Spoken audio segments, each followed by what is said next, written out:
하나님께서 우리에게 주시는 말씀은 신약 성경 마태복음 25장 31절에서 40절의 말씀입니다.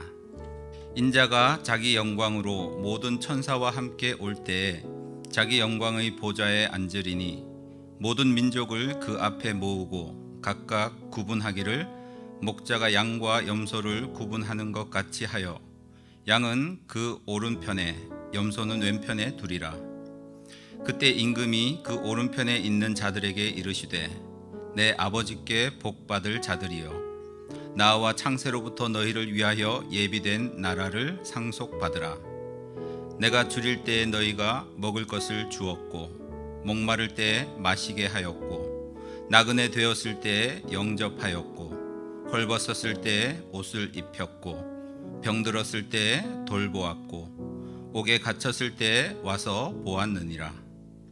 이에 의인들이 대답하여 이르되 주여 우리가 어느 때에 주께서 줄이신 것을 보고 음식을 대접하였으며 목마르신 것을 보고 마시게 하였나이까?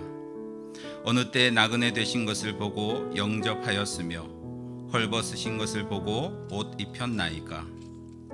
어느 때에 병드신 것이나 옥에 갇히신 것을 보고 가서 배웠나이까 하리니 임금이 대답하여 이르시되 내가 진실로 너희에게 이르노니 너희가 여기 내 형제 중에 지극히 작은 자 하나에게 한 것이 곧 내게 한 것이니라 하시고 아멘. 최첨단 과학 문명을 자랑하며 우주 관광 시대를 앞다투어 열어가려는 시대입니다. 지구촌 어디든 하루면 왕래가 충분한 시대입니다. 이때 우리는 전쟁이라는 기막힌 현실의 벽에 직면해 있습니다. 코로나 팬데믹으로 인한 전염병과의 전쟁, 그리고 우크라이나, 러시아 간 전쟁이 현재 진행 중입니다. 이러한 때에 하나님을 믿는 우리는 무엇을 생각해야 합니까? 무엇을 생각하며 이 위태로운 세상을 살아가야 하겠습니까? 답은 분명합니다. 종말론적인 신앙입니다. 전쟁뿐이겠습니까? 기근, 지진, 산불 등 마치 구시대적 유물과도 같은 재앙적인 사건들이 끊임없이 우리 시대에 실제적으로 일어나고 있습니다. 무슨 연유에서일까요? 어리석고 무지한 인생들, 그러나 탐욕 가운데 자각 없이 살아가는 이 땅의 인생들을 깨우치기 위함이 아닐까 생각됩니다. 오늘 본문은 종말론적 신앙을 우리에게 요구합니다. 세상의 심판주로 오시는 주님께서는 마지막 때에 어김없이 우리 각 사람을 심판하십니다. 주목할 만한 것은 의인과 악인의 심판을 이야기하면서도 그것을 믿는 자와 믿지 않는 자의 구분으로 단순히 말씀하신 게 아닙니다. 의로운 자와 그렇지 않은 자의 심판이라 했습니다. 여기에서 의인은 누구이겠습니까? 오늘 본문을 따르면 줄이고 목마르고 나그네 되었던 사람, 벌거벗었고 병들었고 옥에 갇혔던 사람, 바로 그러한 사람들을 도와준 사람을 의인이라 했습니다. 무엇을 말합니까? 행위 심판 사상입니다. 이것은 단순히 예수 믿느냐, 예수를 믿지 않느냐의 차원이 아닙니다. 이미 믿는 자들 안에서 거론되어질 만한 내용입니다. 믿기는 믿되 믿는 자답게 약한 자를 돌아보았는지, 보살펴 주었는지, 필요를 채워 주었는지, 찾아가 보았는지 그것을 묻고 있는 것입니다. 하나님의 관심은 언제나 그런 것 같습니다. 가난하고 헐벗고 약한 자들에게 하나님은 관심 가지십니다. 왜 그런지 생각해 보았습니다. 하나님은 공평하신 하나님이시기 때문입니다. 우리가 이미 아는 바와 같이 하나님은 무소부재하신 하나님이십니다. 세상 어디에나 계신 하나님은 언제나 똑같은 시각으로 세상을 그리고 사람을 바라보십니다. 세상의 논리는 어떻습니까? 힘 있는 자, 돈 있는 자, 권력을 잡고 있는 자, 강한 무기를 가진 자들이 득세합니다. 그들이 이기는 세상입니다. 그러니 이 불공평한 세상의 광경을 지켜보시는 세상의 주관자 하나님 입장에서는 어떠하셔야 하겠습니까? 편향되어지고 기울어진 추를 바로잡기 위해서라도 약한 자의 편을 드시는 것입니다. 힘 없는 자, 가난한 자의 편을 들어주시는 것입니다. 그래야 세상이 공평하기 때문입니다.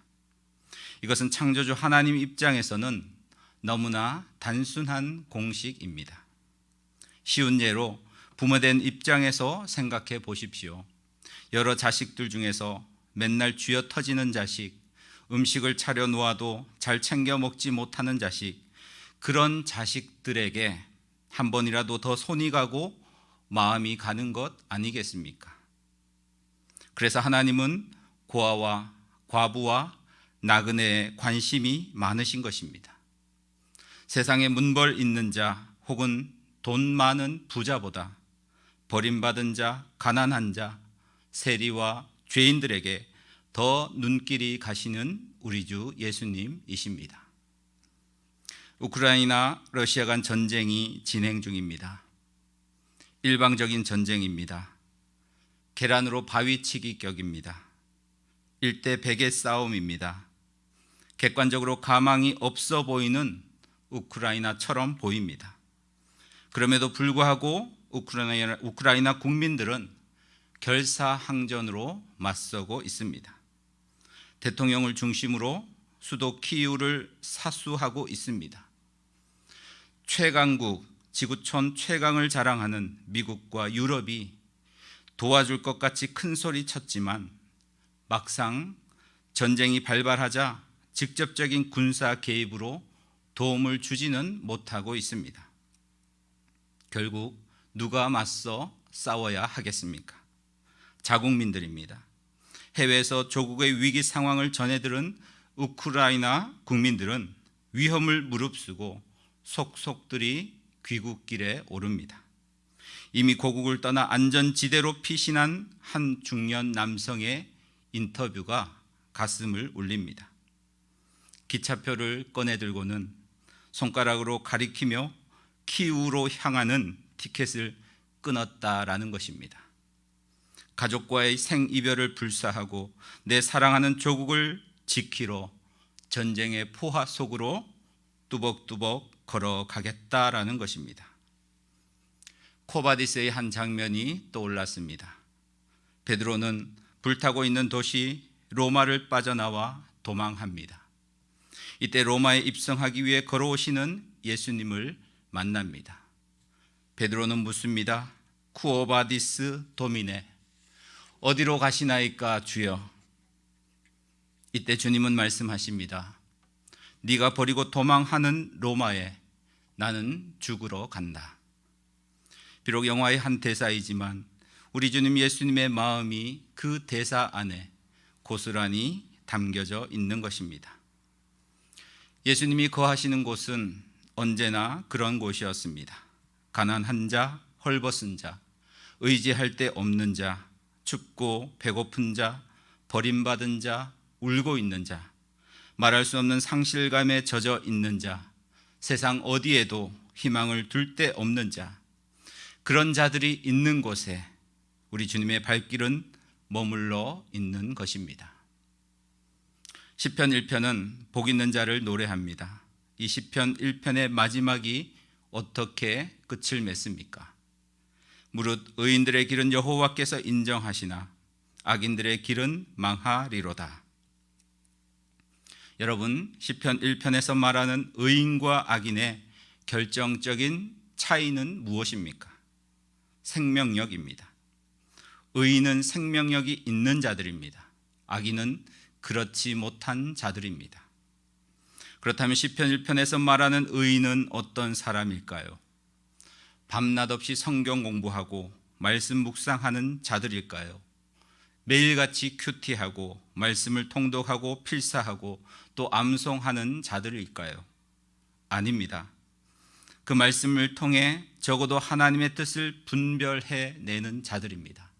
더 나아가 자기 영혼에게 말씀하시는 하나님의 말씀대로 살아내는 자들입니다. 적어도 그렇게 살아내려고 발버둥 치는 사람들입니다. 여호와의 율법을 즐거워한다라는 것은 바로 그런 뜻입니다. 그의 율법을 주야로 묵상하는 자의 삶은 그래야 하는 것입니다.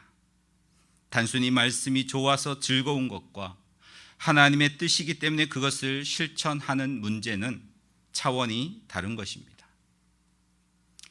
대학교 시절 선교단체를 다니며 적지 않은 말씀을 암송했던 경험이 있습니다. 틈만 나면 말씀을 읽고 쓰고 적고 외우고 했습니다. 책상머리에, 문지방에, 집안 곳곳에, 벽에다 덕지덕지 포스트잇으로 도배를 했습니다. 나름 은혜 받은 성경 구절들이 빼곡히 적혀 있었습니다. 그러나 성경 구절을 집안 구석구석에 붙여 놓는 것과 여호와 율법을 즐거워하는 것이 반드시 일치하는 것이 아님을 저의 삶을 통해 저는 확인할 수 있었습니다. 지금도 저의 집 옷장 손잡이 위에는 이런 말씀이 붙여져 있습니다. 여행을 위하여 배낭이나 두벌 옷이나 신이나 지팡이를 가지지 말라. 그런데 실상은 어떠할까요? 철마다 옷장을 정리할 때 나눔을 실천하며 살아가는가 생각해 보면 꼭 그렇지만은 않습니다. 그렇지 못할 때가 훨씬 더 많습니다. 오히려 틈나는 대로 중고 마켓을 기웃거립니다. 어디 편하게 입을 만한 옷은 없나? 철 따라 가볍게 신고 다닐 만한 신발은 없나?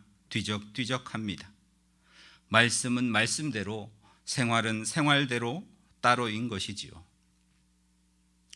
한국교회 복음주의 사인방 중에 한 분으로 알려진 목사님 중에 홍정길 목사님이 있습니다.